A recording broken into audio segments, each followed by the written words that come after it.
Hi friends, welcome to Raghava games అడ్డా. ఈరోజు చదువు గురించి మనం మాట్లాడుకుందాం. చదువు అంటే మనకి ముందుగా గుర్తొచ్చేది చదువుల తల్లి సరస్వతి.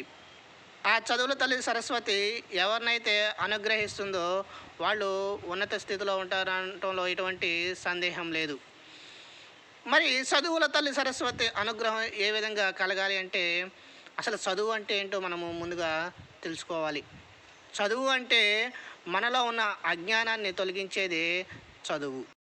ఎవరికైతే చదువు మీద ఆసక్తి ఉంటుందో వారికి తప్పనిసరిగా మంచి మార్కులతో పాటు మంచి గ్రేడ్ పాయింట్లు కూడా రావడానికి అవకాశం ఉంటుంది.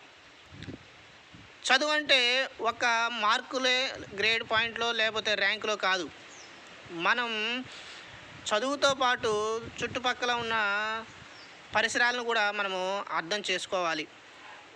సమాజంలో ఎటువంటి జరుగుతున్నాయి అనే విషయాలను కూడా మనము తెలుసుకోవాలి. అప్పుడే మనము పూర్తిగా విద్యావంతులం అయినట్టుగా భావించాలి. ఎందుకు అంటేను ప్రజెంట్ సిచ్యువేషన్లో తల్లిదండ్రులు ఏం ఆలోచిస్తున్నారంటే వాళ్ళ పిల్లవాళ్ళకి 99% వస్తే మంచిగా ఉంటుంది, లేకపోతే 99.5 వచ్చినా ఇంకా రావాలని తపన పడుతున్నారు. కానీ చదువు అంటే ఏదో గ్రేడ్ల కోసమో ర్యాంకుల కోసమో చదవటం కాదు. వాళ్ళకి పూర్తి జ్ఞానాన్ని అందించాలి. అంటే పుస్తకంలో ఉన్న జ్ఞానం ఒకటే కాదు, మనం చుట్టుపక్కల వాళ్ళతో ఎలా ఉండాలి, వాళ్ళు ఎటువంటి సమస్యనైనా కానీ సాల్వ్ చేసే విధంగా ఉండాలి. ఎందుకు అంటేను కొంతమంది చదువులో మంచిగా చదివిన వాళ్ళు కూడా జీవితంలో ఫెయిల్యూర్ అయిన వాళ్ళు చాలామంది ఉంటున్నారు. జీవితంలో ఫెయిల్యూర్ కాకుండా ఉండాలి అంటేను చదువుతో పాటు మనం చుట్టుపక్కల జరుగుతున్నటువంటి విషయాలను కూడా పిల్లలకి తెలియజేసినట్లయితే వాళ్ళు మంచిగా వారి యొక్క భవిష్యత్తుని తీర్చిదిద్దుకోవడానికి అవకాశం ఉంటుంది.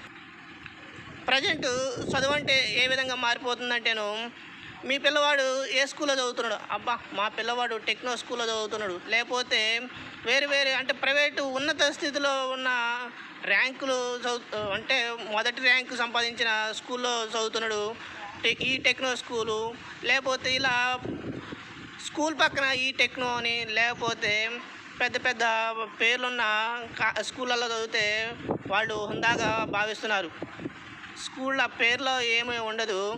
వారు చదువు చెప్పే గురువులను చూడాలి. ఫస్ట్ ఆ గురువులు ఏ విధంగా బోధిస్తున్నారు అనే దాన్ని చూడాలి తప్ప వాళ్ళకి ప్రతిరోజు బట్టి ఇచ్చేసి వాళ్ళకి 100కి 99 మార్కులు వచ్చినంత మాత్రాన వాళ్ళు మంచి విద్యార్థులని అయినట్టు కాదు.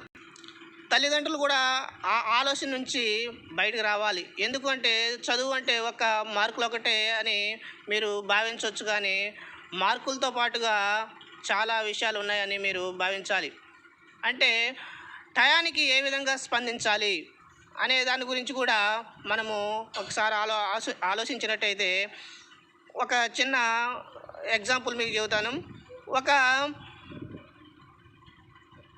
వ్యాపారవేత్త పడవలో ప్రయాణం చేస్తుంటే సడన్గా బోట్ ఆగిపోవడం జరిగింది. దాంట్లో చాలామంది ఇంజనీరింగ్ చదివిన విద్యార్థులు ఉన్నారు. ఎంతోమంది దాన్ని ఇంజనీర్లు చూస్తున్నారు. అంటే పాడైపోయింది కాబట్టి దాన్ని బాగు చేయడానికి ఎంతోమంది ట్రై చేస్తున్నారు, కానీ ఎవరి వల్ల కాలేదు. ఆ ఊరి సమీపంలో ఒక చిన్న షాప్ పెట్టుకున్నటువంటి 10వ తరగతి పాస్ అయినటువంటి ఒక మెకానిక్ ఉన్నాడు. ఎవరైనా అడిగితే ఆ మెకానిక్ దగ్గరికి వెళ్ళండి, ఆ మెకానిక్ మంచిగా చూస్తాడంటే ఆ మెకానిక్ని తీసుకురావడం జరిగింది. ఆ మెకానిక్ వచ్చి చూసి అన్నీ బాగానే ఉన్నాయి, కానీ ఒక బోల్ట్ మీద సుత్తితో ఒక్కసారి కొట్టడం జరిగింది. ఏమైందంటేను అది బోటు అప్పుడు స్టార్ట్ అయింది.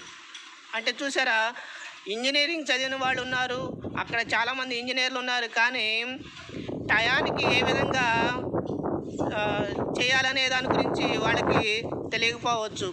మరి ఇలాంటి సిచ్యువేషన్లో ఎటువంటి వాళ్ళు కావాలి అంటే ఇంజనీరింగ్ అనే పక్కన ట్యాగ్ ఉంటే సరిపోతుందా, లేకపోతే మనలో టాలెంట్ ఉండాలా అంటే తప్పనిసరిగా ట్యాగ్తో పాటుగా టాలెంట్ కావాలి. అటువంటి చదువులు అనేవి ఇప్పుడు ఈ కాలంలో ఉన్న పిల్లలకి తప్పనిసరిగా పేరెంట్సే అందించాల్సిన బాధ్యత తల్లిదండ్రుల మీద ఉన్నది.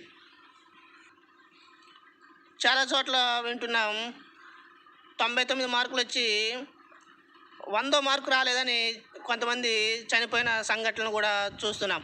మరి అటువంటి చదువులు అయితే మన పిల్లలకైతే ఎట్టి పరిస్థితుల్లోనూ వద్దు.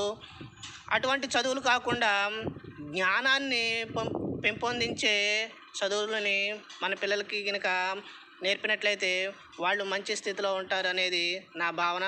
దీన్ని మీరు అందరూ కూడా అంగీకరిస్తారనుకుంటున్నాను. పిల్లలకి చదువు ఒక్కటే ముఖ్యం కాదు, చదువుతో పాటుగా జ్ఞానం అంటే నలుగురితో ఏ విధంగా ఉండాలనేది కూడా మనము పేరెంట్స్గా తెలియజేయాలి. అదేవిధంగా స్కూళ్ళల్లో కూడా టీచర్స్ కొంచెం మోటివేషన్ క్లాసులు చెప్పినట్లయితే వాళ్ళు కూడా మంచిగా పిల్లలు ఉండటానికి అవకాశం ఉంటుంది. నవేడేస్ పేరెంట్స్ కూడా ఏం చేస్తున్నారంటేను వాళ్ళు సంపాదించిన ప్రతి పైసా కూడా పిల్లల మీద పెడుతున్నారు. అలా ప్రతి పైసా పిల్లల మీద పెట్టడం వల్ల ఏమవుతుందంటే వీళ్ళకి కూడా టెన్షన్ పెరుగుతుందన్నమాట. ఎలా అంటేను ప్రతి ఒక్క పైసా తన మీద పెడుతున్నాడంటేను తను ఇంకా మంచిగా చదవాలనే పట్టుదలతో తను ఆడుకునే టైంలో కూడా ఈ చదువు మీద దృష్టి పెట్టేసేసి తన హెల్త్ను కూడా ఖరాబ్ చేసుకోవడానికి అవకాశం ఉన్నది. అంటే చదువు అంటేను ఆటలు పాటలు అలాగే మనకి అన్నీ కూడా కలిసి ఉంటేనే అది సంపూర్ణమైన చదువుగా మనం భావించాలి. అలా ఎవరైతే చేయగలరో వాళ్ళ యొక్క పిల్లలు చాలా హ్యాపీగా ఉంటారు. 100కు 100 మార్కులు రాకపోవచ్చు, కానీ వాళ్ళు జీవితంలో ఒక ఉన్నత స్థితికి వెళ్ళడానికి అవకాశం ఉంటుంది. అలా ఎవరైతే పేరెంట్స్ పిల్లల్ని ప్రోత్సహిస్తారో ఆ పిల్లలు ఎప్పుడు కూడా హ్యాపీగా ఉంటారు.